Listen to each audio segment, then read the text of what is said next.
Welcome to Box Football Show. Ada yang pengen teriak tapi masih ditahan sih gue tahu. Katanya dia nggak mau ngobrol sama yang hasilnya seri-seri. Dang. Sorry, European football is back. Itu maksud gue kayak Kok lu kalem banget sih justru? Hah? Mana? Lu Enggak, aksi-aksi lu di streaming lu, sosmed lu yang teriak-teriak sampai lu aus nih puasa mau batal tadi lu bilang. Gak usah diomongin, Iya, tadi lu gitu. aus kan? Buset, hari kayak lama ya. Hari kok lama banget ya. Hari lama ya. Lama. Iya, gue mah.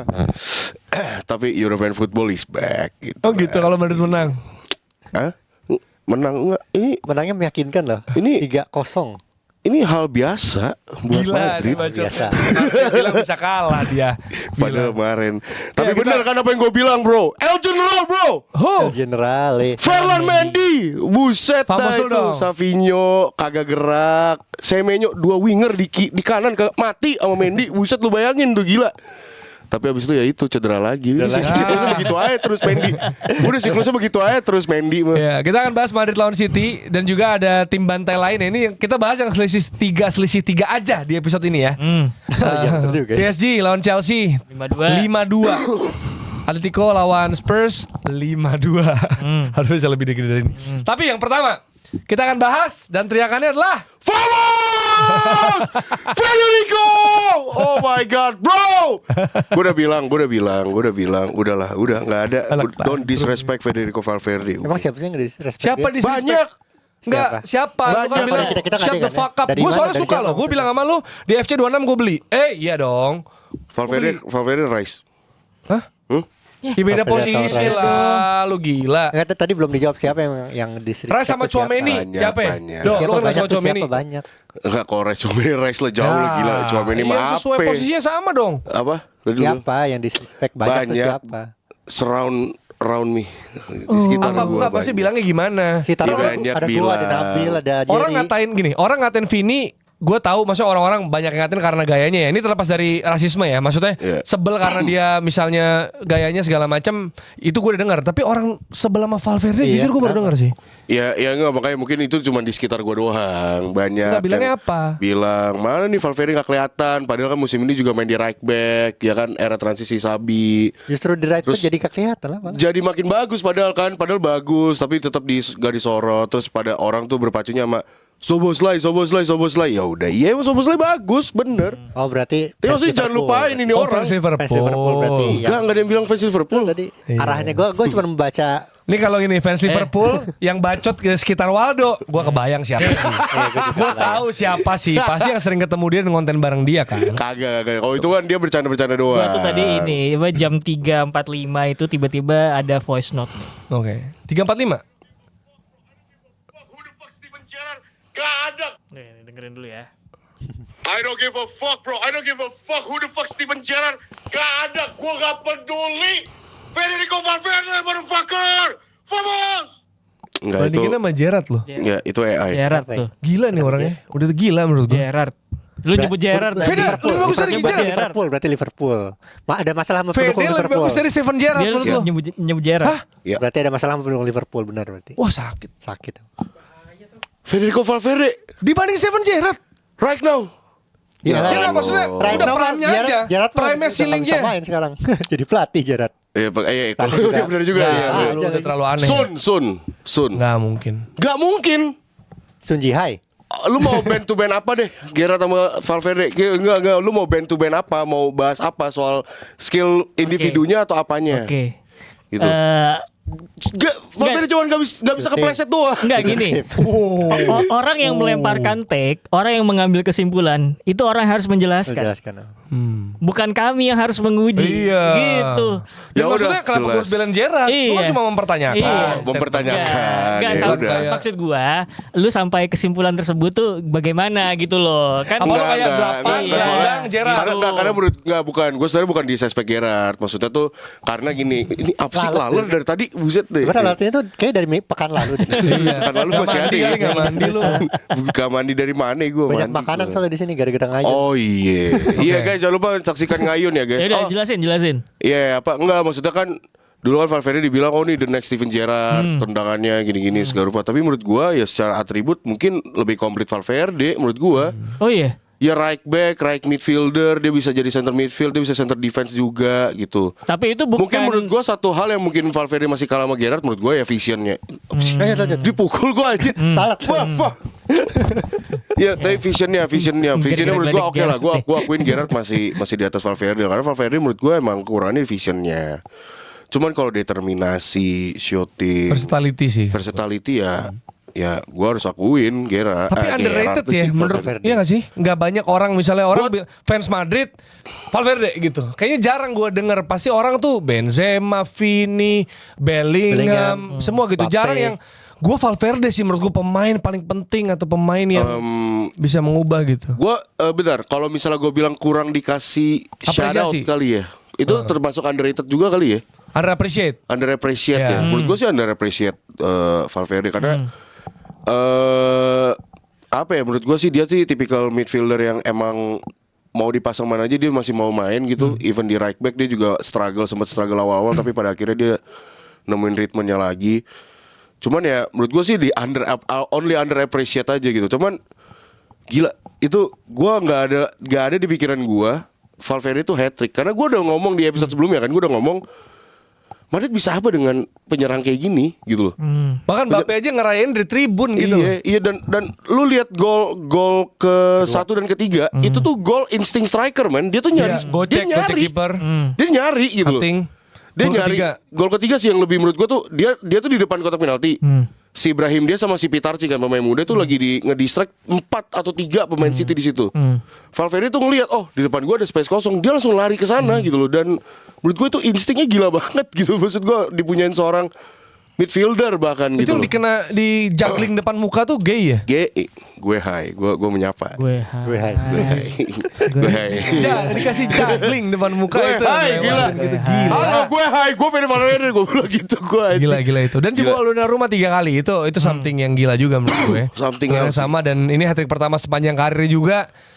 Dan katanya kalau nggak salah Valverde jadi pemain kedua dari La Liga yang berhasil nyetak hat-trick ke gawang di Champions League ke gawang Inggris ke gawang tim Inggris. Correct me if I'm wrong ya, mungkin gue kurang tepat ngejelasin tapi yang pertama itu Lionel Messi 2010. Ke gawang. 2010 siapa tuh berarti? 2010.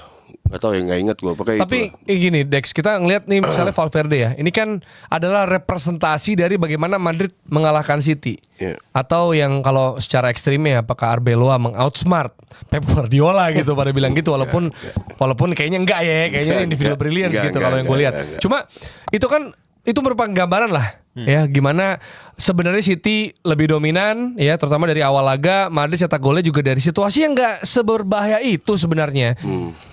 Apa yang bisa bikin terjadi 3 semuanya di babak pertama bahkan dari orang yang sama Dex? Sebenarnya dari kemarin-kemarin kan gue sempat memuji dua tim ini dengan pujian yang sama kan, sama-sama masternya cutback kan. Oke. Cuma di pertandingan ini emang gak terlalu kelihatan sih. Masalahnya Yes. Guardiola tuh line up-nya dari awal tuh udah ofensif banget. Soalnya banyak pemain depan minim kontrol di midfield, terus eksperimen posisi pemainnya tuh dia kayak overthinking gitu loh. Oke. Nah awalnya tuh terlihat menjanjikan ya, banyak peluang sampai tapi kebobolannya di awal-awal tuh. Nah habis itu City kehilangan keseimbangan gua ngeliatnya sih. Jadi habis ketinggalan midfieldnya habis itu kebuka banget, terus juga formasinya dari awal juga berbeda dari yang sebelum-sebelumnya. Sama pemilihan striker tambahan ketika lagi ketinggalan tuh Setuju banget. bikin mereka kalah jumlah justru di lini tengah. Itu yang Itu dia bikin tuh mereka kayak- 4-1-3-2 itu ini ya shape yang mereka gunain buat lawan Newcastle juga kan ya? Iya. Ya ada sempat beberapa game lah 4-1-3-2 itu tersebut sebenarnya.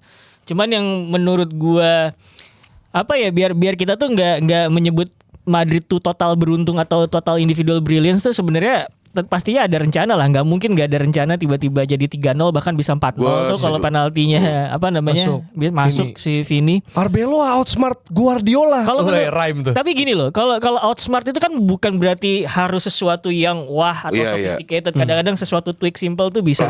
Apa yang lo lihat di bisa. trik simpel sama Arbeloa? Menurut gua ketiadaan penyerang itu bikin apa namanya para pemain Man City di belakang itu jadi bingung harus ngejagain siapa karena dalam situasi tersebut itu menguntungkan mendatangkan para pemain-pemain dari second line gitu. Makanya kemudian kita bisa ngeliat yang gol ketiga itu si Arbeloa itu beneran masuk ke second line, ada ruang tepat di jantung pertahanan.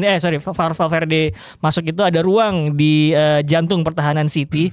Yang mana ketika ngeliat gol itu terjadi, gue mikir ini biasanya gol-gol kayak ini gol-gol timnya Guardiola yang mana 2 atau 3 pemain occupied pemain lawan gitu ya, bikin sibuk pemain lawan, terus ada ruang kosong, ada yang masuk.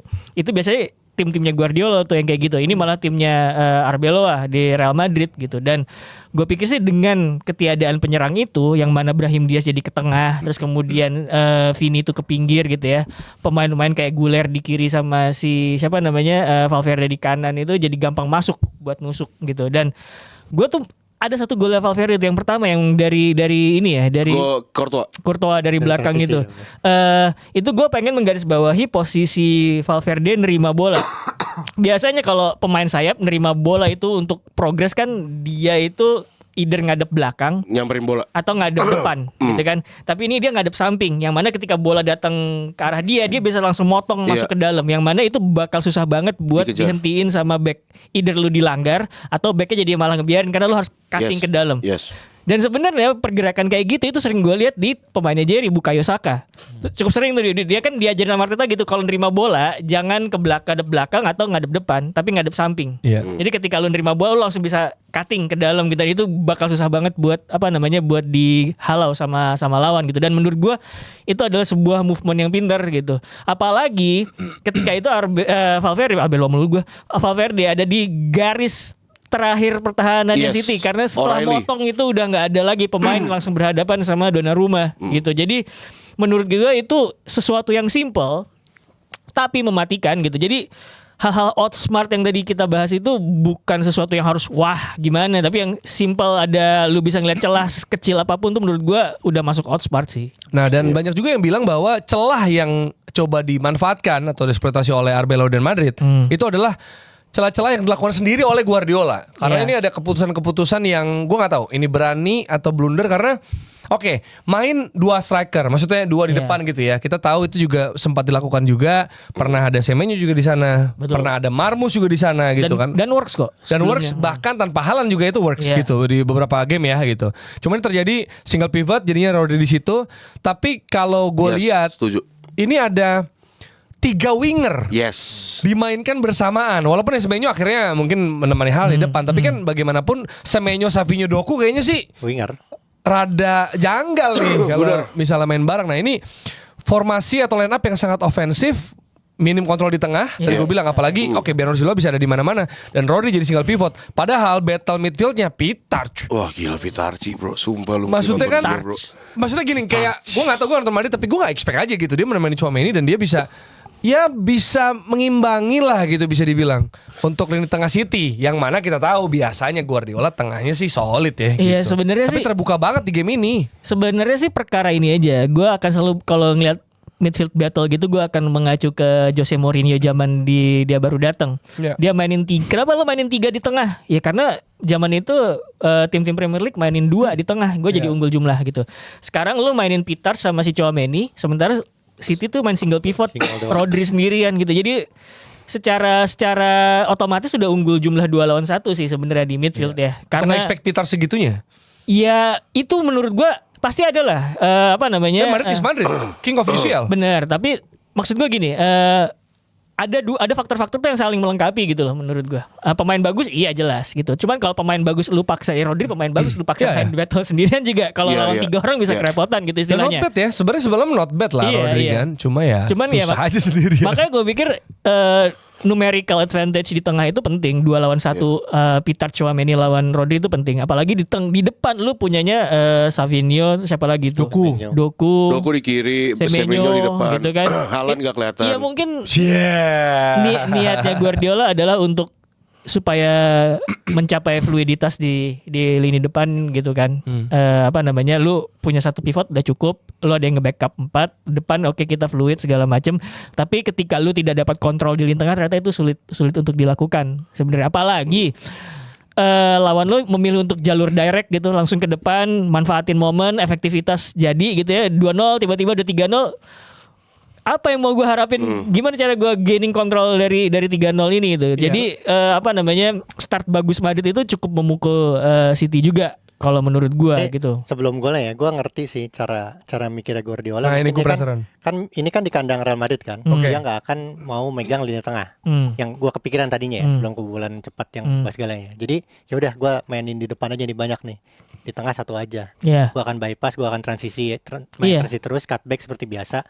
Tapi begitu kebobolan 1 itu yang ubah segalanya sih. Awalnya gue ngerti gimana cara main kayak gitu, cuman habis ketinggalan dia nggak berubah lagi, justru nambahin penyerang, itu bikin makin bolong. Makin susah. Gol pertama itu cukup menentukan ya di leg ini ya. Andai kan gak ada gol pertama, menurut gue sih Guardiola gol pertama, gol kedua sih kalau menurut gue ya. Mainnya transisi ke depan, di depannya dominan gitu. Pertama sama kedua tuh jaraknya nggak jauh kan ya? Jauh. Iya maksudnya ya pertama kedua lah. Jadi 7 menit ya. Iya, dan gue pikir itu kan tiap-tiap pelatih itu datang biasanya dengan plan awal ya, gitu. Tapi terus kemudian secara ketika dalam tanda kutip naskah pertandingan di kepala mereka berubah di menit-menit awal dan begitu cepat, itu kan harus ngubah cepat juga. Cuman terlalu banyak yang mesti diubah mungkin, bisa jadi kayak gitu. Yang tadinya gue pengen main direct ke sayap atau sayap fluid segala macam, ini gue harus lebih kontrol. Nah itu gue harus masukin gimana kan agak repot juga sebenarnya. Oke, Dok. Ini karena tadi udah manggut-manggut dan udah seneng ya, gue pengen kasih kesempatan lo untuk bahas soal Pitarch ini karena we haven't speak enough yet about him gitu, dan gue yakin lo akan suka bahas ini. Gue dari tadi diam. Aduh. Pitarch and Thibaut Courtois. Gue dari tadi diam. Gue nggak mau terlalu glazing too much ya tentang Madrid, tapi gue yakin pasti di komen ini Waldo apa sih terlalu ya udah, gue nggak peduli. Di episode ini gue harus glazing. Gue nggak peduli nanti leg kedua mungkin Madrid kalah. Gue gak peduli karena gue masih enjoy this bro. Ini Valverde hat-trick tuh gila banget. Kalau akan peduli sih nanti. Hati-hati ini bisa diusir sama lo. 3-0 remontada mati sih lo. Iya maksudnya gue, iya itu pasti. Itu walaupun berat ya. Walaupun mungkin berat aja. Gak tahu juga nih gue Mbappe sama Bellingham masih bisa main atau enggak gitu kan. Berat sih maksud 3. Cuman minggu depan. Cuman Pitarch, ya Allah Akbar, gila. Ini orang main. Kan gak ada C-nya. Gak ada I-nya. Pitarch. Thiago Pitarch dipanggil Pitarch. Dipanggilnya tiba-tiba lu Perez lu manggil dia. Ya coba nanti tolong koreksi Bang Geri ya, nggak apa-apa kalau misalnya ini kan wajar. P-I-T-A-R-C-H. Iya maksudnya wajar kan dia kan nonton Pitarch, nggak apa-apa karena emang itu namanya Pitarch tapi sebenarnya Pitarch. Bukan ini gitu ya. Dexi. Jer doang Jer. Tapi gila ini orang ya, gila men. Nggak maksud gua ini Arbeloa tuh secara gak langsung sebenarnya mewujudkan mimpi-mimpi Madridista menurut gue, yang dimana pada pengen waktu zaman Ancelotti, zaman Zidane memainkan pemain La Fabrica, karena mungkin banyak Madridista di luar sana ya, gue nggak bilang gue, tapi Madridista di luar sana yang mungkin lebih memerhatikan La Fabrica karena mereka tahu kualitas pemain-pemainnya itu bagus-bagus sebenarnya. Dan akhirnya menurut gue Arbeloa mewujudkan itu di musim ini gitu loh. Waktu Celta Vigo kemarin yang 2-1 dia masukin bahkan 3 pemain akademi, dan di match ini bahkan dia masukin 2, si Pitarch sama satu lagi gue lupa si Angel Ramon nggak salah, Emmanuel Angel satu lagi.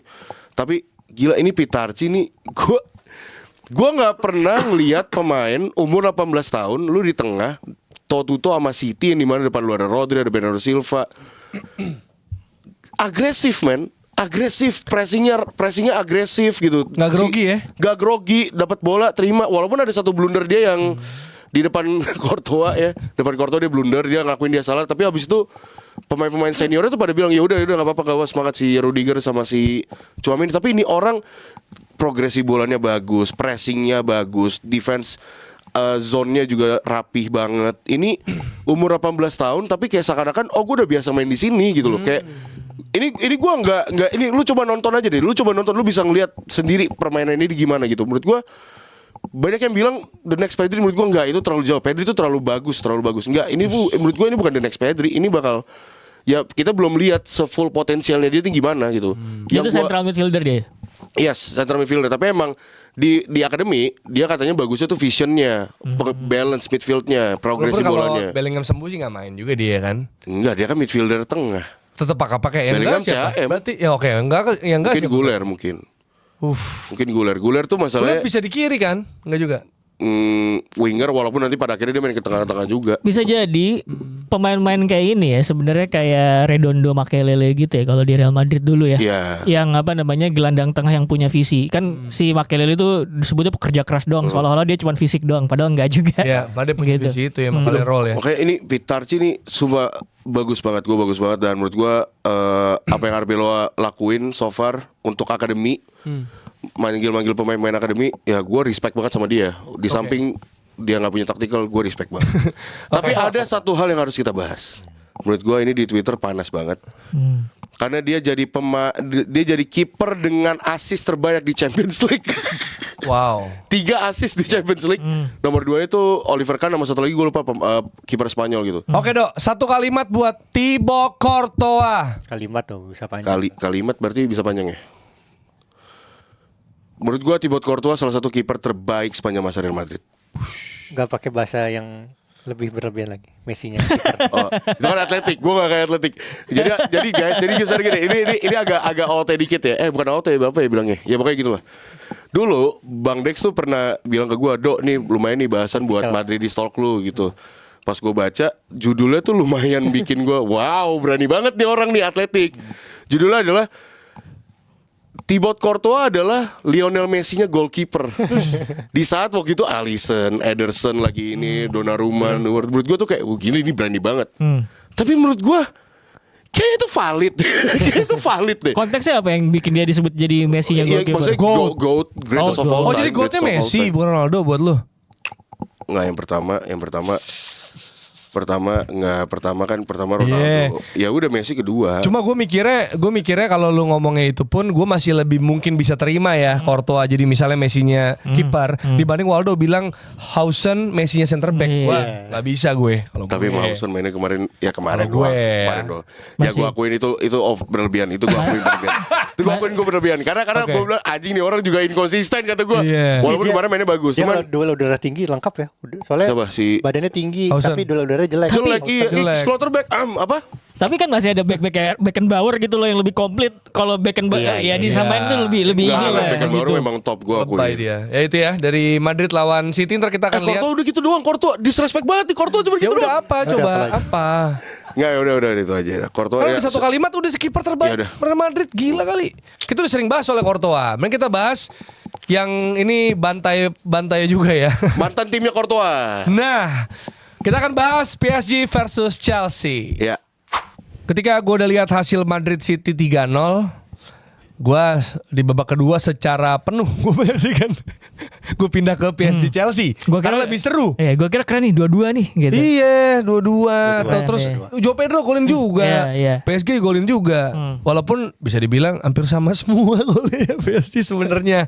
Karena gitu, pressing, ngerebut, passing, ngelewatin kiper, blunder. Ya, itu selalu kayak gitu juga. Enzo sempat ngamuk ya? Iya, Enzo. Oh iya, Enzo Fernandez ya. 7 gol, tempo tinggi, taktik chaos.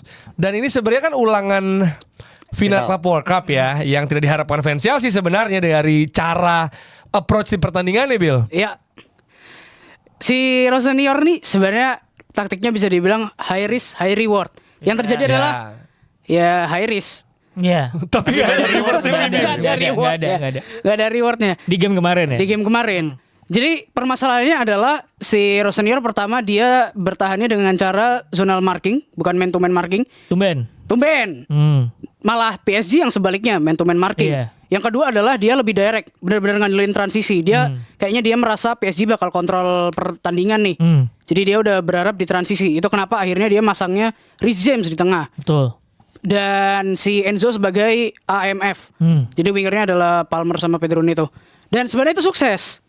Tapi Bener masalahnya ya? sebenarnya Line-up-nya bener. plannya benar untuk menyerangnya benar. Betul. Tapi dengan cara bertahan lu yang zonal marking, lu itu memberikan ruang buat Vitinha sama João Neves untuk bermain sepuasnya, mengatur serangannya PSG gitu.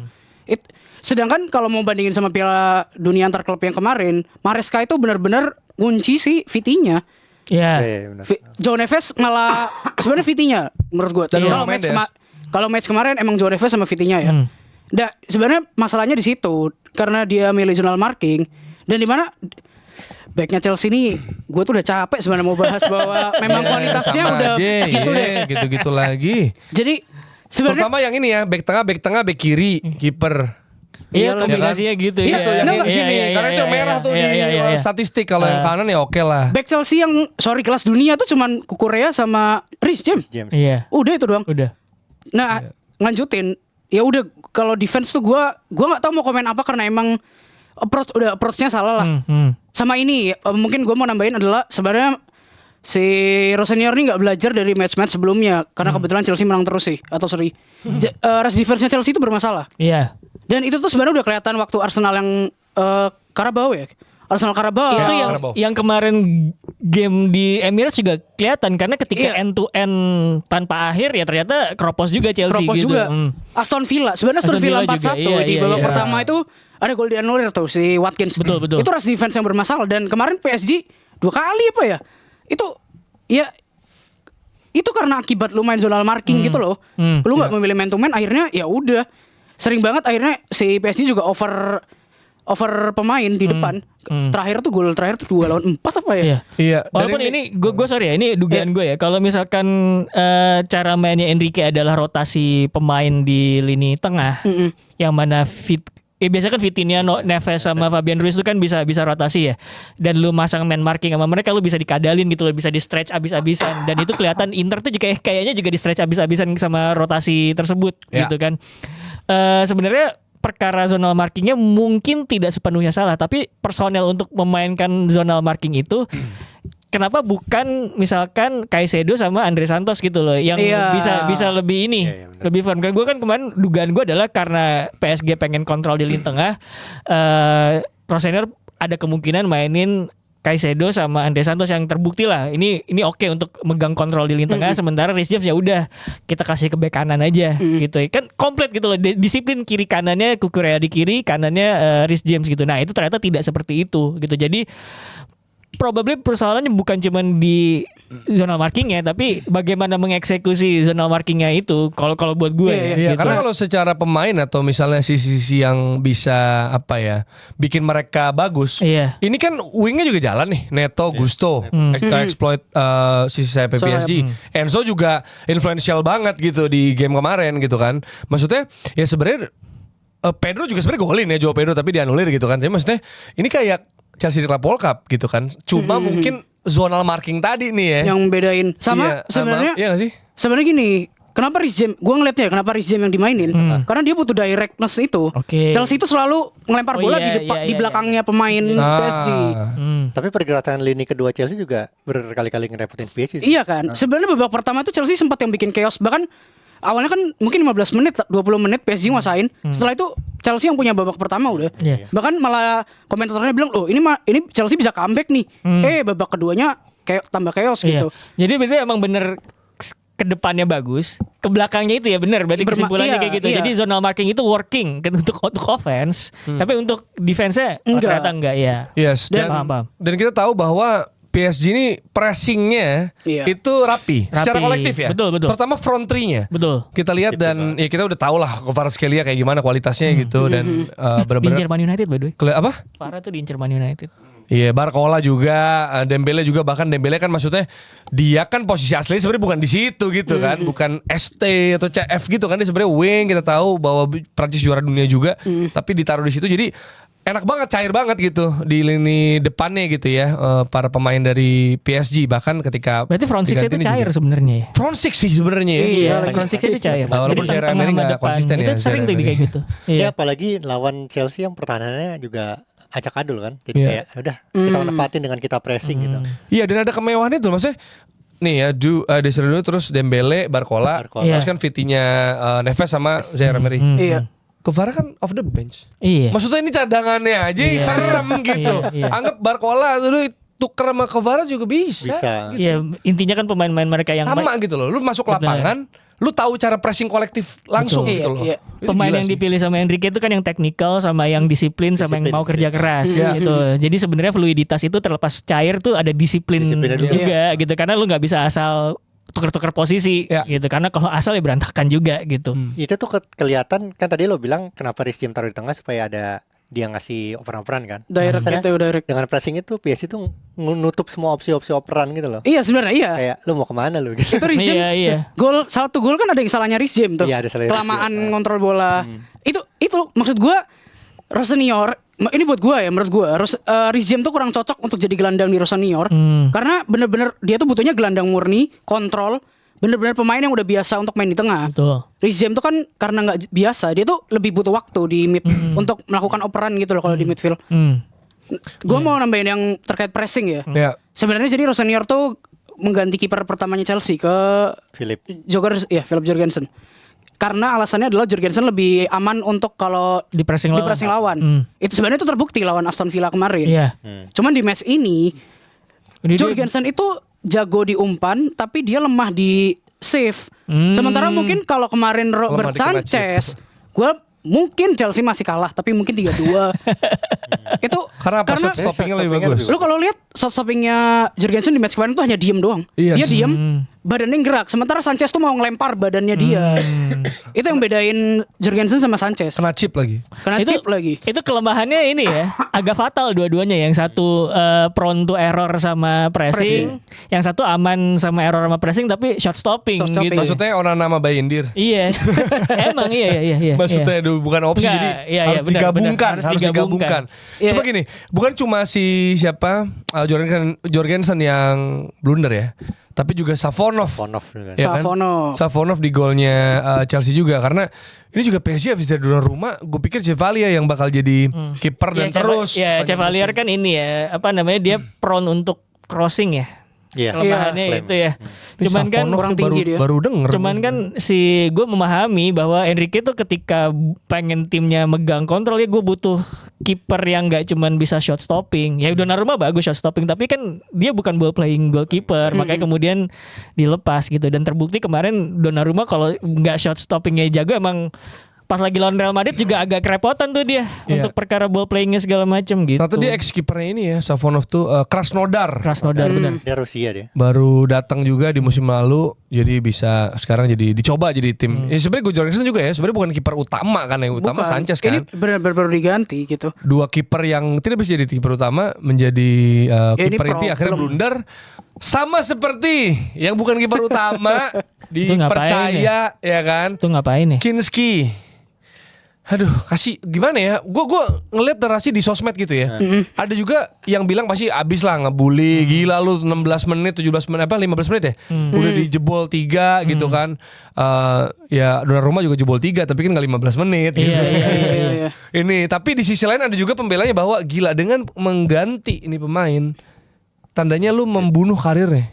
Jadi dia akan dikenang laga itu sama seperti Karius gitu loh. Iya. Kayak Bahkan lebih sebenarnya buruk dari Karius ini. bahkan bisa jadi lebih buruk, tapi mungkin Karius kan final. Jadi kayak sangat krusial lah. Kalau ini ya masih penyisian, masih jauh. Cuma ibaratnya ada narasi yang bilang bahwa Tudor mestinya memberi dia kesempatan untuk bisa menebus kesalahannya di 3 gol awal itu. Walaupun ya debatable karena ya bisa jadi mental udah hancur kali gitu. Tapi gimana kalau lu ngelihat si Kinski nih? Jadi awalnya juga dibilang Kinski itu ini sebelum ada kejadian ini ya. Dia kiper yang sangat baik loh, bukan baik ya. Oke. Dalam build up. Sangat. Sangat baik dalam build up. Tapi di 2 blunder itu blunder build up banget kan. Iya. Terutama yang gol pertama apa yang Julian Alvarez tuh. Ada fotonya bagus lagi. Nah, kalau di sini ada 2 masalah nih, Kinski sama Tudornya. Nah, mau bahas yang mana dulu? Kalau dari Kinskinya ya. gua ngerasa emang dia bad day aja sih. Kalau dari Tudornya sebenarnya dia tuh kalau gue jadi dia, gue tuh bakal pengen juga ganti, cuman gue nggak akan sekasar itu sih. Maksud- Cara gantinya adalah mungkin gue akan bilang ke dia, gue mau ganti lo nih, tapi lo mau frontal apa enggak? Kalau mau frontal, ya udah diganti biasa aja, substitusi biasa, entah langsung atau entah di babak kedua gitu. Tapi kalau mau nggak frontal ya, gue akan ngatur sama dia, lo pura-pura cedera, lo perlu apa gitu. Oh bisa kayak gitu ya? Iya, jadi gue akan bukan memperbaiki, Pura-pura cedera. Pura-pura Make cedera. sense. akan Melindungi. melindungi dia gitu. dia. Maksudnya gua tuh punya keputusan di sini, gua mau ganti lo gitu. Tapi gua akan ngelindungi lo gimana caranya. Nah, lo mau ganti biasa apa mau Atau gesture ya Apa nggak sih? kita atur Acak-acak gitu. rambut ya kan. Tapi Tuh di gue coba menjawab lu ya dengan situasi yang gue baca di medsos. Katanya sih fans Spurs tuh sebenarnya udah kesel sama Vicario Karena Jadi performanya dia, jadi gue juga heran sih. Spurs itu nggak bisa nyetak gol, kebobolan kan? Kenapa lu harus nyalain kiper lu juga Kiper, gitu? salah kiper. Lu aja nggak nyalahin Sanchez ya? Iya kan semua kan punya salah. Ya kayak Chelsea kemarin Fofana pun juga punya salah gitu. Tapi maksudnya di luar kiper. Nah, dalam konteks Spurs itu kesalahan terbesar tuh bukan di kiper Bukan tapi di cara kiper main doang, lu. tapi sebenarnya. cara Bisa main. golin, paling nggak Chelsea bisa golin iya. ya kan? Nah, jadi katanya ada dorongan dari fans untuk Vicario ini di istirahatin Rotasi. dulu nih, di rotasi. Ya. Tudornya milihnya kok match UCL gitu. Hmm. Terus kemudian yang lu bilang tadi Dia lebih takut kalau IPL degradasi bro. Ini aja kali ya coba. Atletico kayak bisa deh kita Bisa, ada Atletico. gitu. Ya mungkin. Tapi gue rasa itu juga bisa 5-2 karena ada 3 gol cepat itu sih. Iya. Maksud gue mungkin kalau enggak ya udah akan main hati-hati. Mungkin it's gonna be 2-1 atau 1-0 ya nggak sih? Tapi menurut gue media jahat juga sih. Ini kan sebenarnya kan hal yang rame dan dibahas kan. Mau nggak mau kita juga kayak kita gini ngebahas. Kayak gue waktu lagi nyusun pointers ini juga gue kan lihat di Atletik kan. Di Atletik sampai bikin 6 tulisan tentang Kinski. Tentang kejadian itu. Maksudnya kayak Jahat. Itu nggak kayak- perlu sih. sebenarnya itu dari berbagai Angle. perspektif sih. Maksudnya gue juga baca itu semua beda-beda tulisannya. Ada yang belain juga. Cuman ya ini tuh memanfaatkan momentum deh. Media juga jahat sih. Oke, sorry Gua lanjut ke lu. mau nambahin yang jadi ada yang bilang bahwa sebenarnya yang minta Kinski diganti adalah si Romero, kapten. Iya. Di menit 17 itu. Di menit 17 itu ada footage-nya Romero ke Tudor, bisik, Mungkin. nggak lama langsung diganti si Kinski. Oh. Gue sih merasa sebenarnya problemnya Spurs tuh, bahkan fans Spurs ini udah bilang tuh Spurs trust apa gitu yang di officialnya mereka. Terus dia di mau cabut. London. Romero usia cabut tau akhir musim. Iya, mau cabut. Mereka tuh udah bilang bahwa yang bermasalah ini manajemen dari semua. Ya sekarang udah manajemen bermasalah, pemain-pemain lu pada mau cabut, Nggak ada yang megang kontrol. gak ada yang megang sebenarnya. kontrol. Dan kayak nggak saling Over the percaya team. sih yang gue Iya. lihat ya. Iya. Sebenarnya itu kan kalau ngomongin blunder kan Jan Oblak juga bikin blunder ya. Iya. Pada game tersebut Ada dan satu- dia leading to goal sebenarnya. Jadi cuman kan ketutupan semua itu sama Kinski, dan menurut gua dalam situasi chaos itu yang dibutuhkan adalah menyetabilkan dulu. Ketika udah stabil, oke, baru kita ke langkah selanjutnya. Iya. Dan menurut gua ketika itu tidak stabil, agak nggak ideal untuk membuat sebuah perubahan yang terlalu radikal. Iya. Gitu loh menurut gue ya. Ketika lagi nggak stabil kan level ketidakstabilan itu banyak. Apakah ini masih oke gitu ya, atau udah chaos banget. Nah menurut gue Spurs udah chaos banget dan nggak waktunya untuk membuat sesuatu yang di luar kebiasaan terlalu radikal gitu. Terlalu dini. Iya, Terlalu dini. termasuk memainkan pemain kayak Kinski yang kayaknya musim ini juga jarang main kan Terakhir sebenarnya. katanya main Oktober. Carabao Cup-nya Spurs Iya, Gua nulis kalah apa? Terakhir Oktober ya. Iya maksudnya Oktober. nggak ideal gitu bermain di dalam sebuah tim yang lagi chaotic, Iya. di sebuah pertandingan penting dan lu dibebani tugas untuk mengawal gawang gitu. Menurut gua agak nggak fair aja juga buat dia gitu. Dan di satu sisi itu backnya juga berantakan. Si Mickey Van de Ven kan juga blunder kan, kepleset kan dia sebenarnya gitu. Jadi Bisa kartu merah tuh. iya makanya jadi bukan dia doang sebenarnya, bukan Kinski doang, tapi the whole team ini juga lagi berantakan. Dan yang bisa lo lihat gitu ya dari permainan yang dikasih Igor Tudor, dia maksa main man to man marking agresif yang mana itu bukan kebiasaannya Spurs gitu. Kayak tadi gue bilang, at least lu teliti dulu lah, nilai dulu seberapa besar ketidakstabilan ini, apakah masih bisa diperbaiki sedikit sedikit atau ini udah chaos banget. Karena Spurs ini chaos banget. Nah, kalau udah chaos banget menurut gue jangan melakukan sesuatu yang out of ordinary terlalu cepat gitu. Jadi memaksa Spurs tiba-tiba main man to man marking agresif, terus kemudian gue pengen impose identity, nggak salah. Pelatih itu nggak salah impose identity, tapi lihat situasi timnya chaos apa enggak gitu. Kalau misalkan dia udah lebih stabil baru impose identity silakan gitu. Sekarang kan yang dibutuhin Spurs kan stabil terus dapat result dulu kan. Sebenarnya kan kayak gitu. Iya, karena 4 kali kalah dari 4 laga di bawah Tudor, 14 kali kebobolan. Internal club kacau, dekat ke degradasi, construction squadnya masalah juga, pasti PD-nya hilang. Ini kalau pertandingan Tudor resiko mau siapa juga, pecat bikin chaos baru, tunjuk pelatih permanen interim, Gak ada yang mau. bingung sih ini ya. Iya. Gak, gue sih gak mau sih kalau jadi disuruh ngelatih Chelsea. Gimana coba ada pelatih nggak? nganggur gitu. Ya, gue seneng banget karena kemarin pas gue bilang siapa fans atau penonton box to box yang cewek pada nyaut tuh gitu. Jadi kalau lu fans Spurs lagi nonton box to box ini, coba lu tulis kolom komentar gimana preferensi lu sebagai fans Spurs atau fans rival juga boleh. Tapi ngeselin ya kemarin di Gayun kemarin kan main FC sama Arnold Dagol Tio. Main Atletico lawan Spurs pakai Kinski jago banget. Karena emang dia jago sih, ya kan? Jago sebenarnya. Tapi ya sekilas sebelum kita tutup, Atletico, apakah mereka paling pragmatis di Eropa sekarang? Enggak lagi. Gua Counter ngeliatnya attack double stick-nya sih bagus ya. Iya. Klasik banget gitu. Alvarez, Griezmann main bagus, transisi, disiplin, klinis. Ya ada blunder langsung dihukum lagi. Menurut gue lo kalau simbol pragmatis di pertandingan ini adalah dia bisa memanfaatkan kelemahan lawannya sih. Iya. Ini kan lagi chaos ya Oportunis udah, berarti? kita manfaatinnya Oportunis. terus gitu. Tapi kalau di seluruh Eropa enggak sih. Enggak. menurut gua. Enggak ya? Oke, kita akan bahas lebih lanjut soal pertandingan-pertandingan lainnya, termasuk ada pembantaian Bayern, terus ada tim yang nggak bisa diajak ngobrol sama Waldo karena cuma bisa imbang, yaitu Newcastle, Barcelona dan juga Leverkusen, Arsenal di episode berikutnya. Tapi ini sebelum Ada info tambahan. sebelum mengakhiri ada info tambahan. Besok hari Jumat tanggal berapa besok? 13. 13. Tanggal 13 Maret. Ngayun bakal bukber bareng di Warkop NYC Wow. di Panglima Polim. Silakan datang dari jam 4 sampai selesai. Free takjil buat 30 orang pertama. Ya di Pangpol, warung apa? Warung Warkop NYC. Warkop New York NYC. City. Iya. New York City. Warkop tapi New York City. NYC. Datang ya di hari Jumat jam 4 sampai selesai. Tuh. Ya, di Panglima Polim ya. Betul, bukber kita mumpung ini mau lebaran ya silaturahmi lah sama Tio, sama Mukti, sama kami-kami di Box to Ya, Box. gitu. jadi ngayun live ya. Ngayun live. Jangan lupa datang dan juga jangan lupa nonton juga live-nya. Kalaupun udah kelewat live-nya, lu bisa lihat di kolom live untuk bisa diklik. Betul. Ada ngayun dengan tamu yang berbeda-beda. Kita Betul. ketemu di episode selanjutnya.